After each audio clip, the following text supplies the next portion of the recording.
Current electricity chapter के शुरुआती concepts का रिवीजन करेंगे, starting with the concept of electrical current which is the rate of flow of charge per unit time through the cross section of the conductor I equal to d q by d T.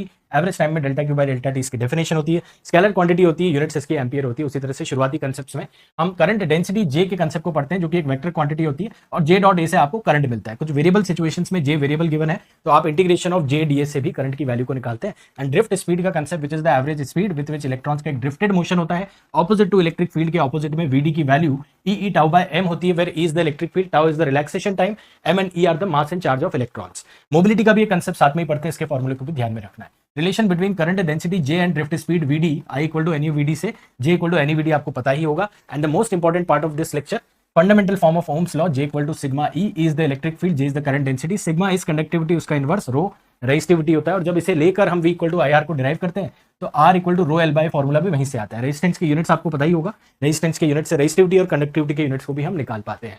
साथ ही साथ variation of resistance with temperature r equal to R naught 1 plus alpha delta T, where r और r naught R T and T naught temperature पर resistance की value and alpha is known as temperature coefficient of resistance. And last but not least, stretching of the wire of L length to n times l में resistance की value n square times r हो जाती है। इस पे based JEE main NEET में बहुत सारे क्वेश्चंस पास्ट में आए हुए हैं। इस तरह के शॉर्ट रिविजन्स के लिए चैनल को सब्सक्राइब करें।